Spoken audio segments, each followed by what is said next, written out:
Hi guys, it's Angie with Fun Endeavors Tie-Dye Lab. Today let's do a redye of a rainbow shirt. I've been pulling some shirts that for whatever reason I don't like them. Either they're just a total mess up, or in this case, the shirt doesn't necessarily look bad, it just doesn't have great color saturation all the way throughout.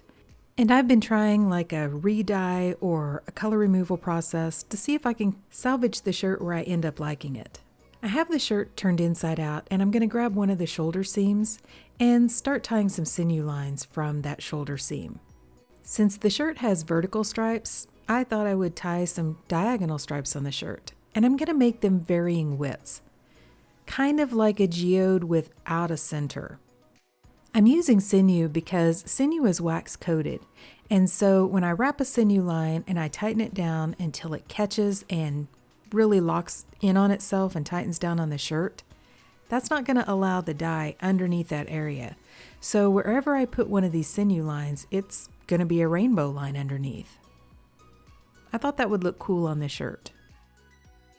I could go ahead and do a reverse dye on this shirt where I try to remove the rainbow colors that are already on the shirt with the sinew lines tied. But I decided instead I would just see if I could dye over the rainbow colors. So in general, whenever I use Out White Bright, it usually works really well to remove most of the colors. However, this shirt does have blue in it, and in general, blue tends to be one of the colors that, even if it's a blue dye that I put in the shirt, it doesn't remove the blue dye super well. So it will lighten it, but I normally can't get all the blue dye out. So instead of dealing with that process, I thought I would just go ahead and apply the dye over the top of the colors that are already here. I've been trying to experiment and see how dark the colors can be and me still be able to cover them up. You know me, I'm curious, I like to try new things and see what happens. I recently dyed over a fairly dark purple color palette with varying shades of gray and black, and I was really pleased with the way that one turned out. It was a dark shirt, but I didn't mind that. You could see some of the purple peeking through, which looked really nice, and the dark covered up the design that I was trying to cover up, and I think the shirt turned out really cool. So it inspired me to just add the dye over the top of the rainbow colors and see what happens. By the way, I forgot to mention that at this point, the shirt hasn't been soaked in anything. It's just damp from plain water. Initially, I was still trying to decide whether or not I was going to remove the color or not. After I tied it, I put it in my soda ash solution and allowed it to soak for 20 or 30 minutes, and then I wrung it out of my Panda spin dryer.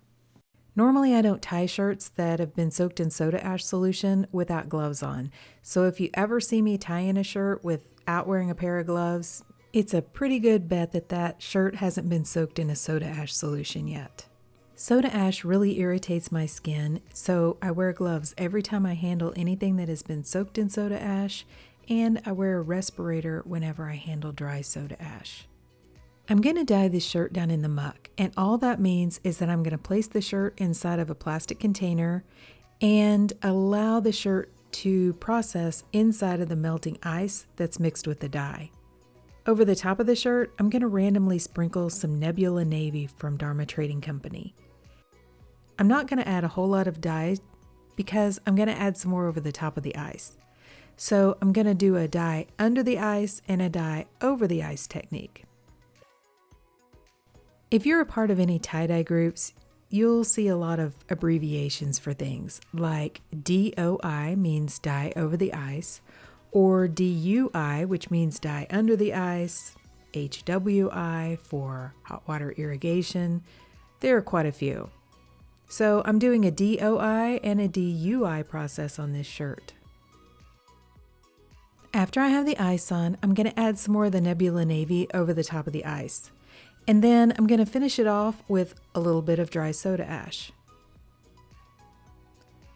I'm going to place this container inside of a little bit larger one and put it aside and allow the ice to melt. I left the shirt for about 24 to 36 hours after all the ice melted.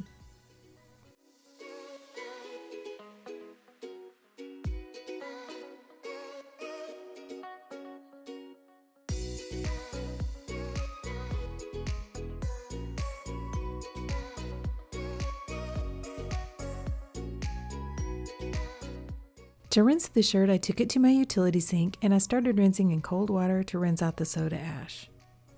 I untied it, warmed the water up to hot, and continued rinsing to rinse out the excess dye that didn't bond with the fabric.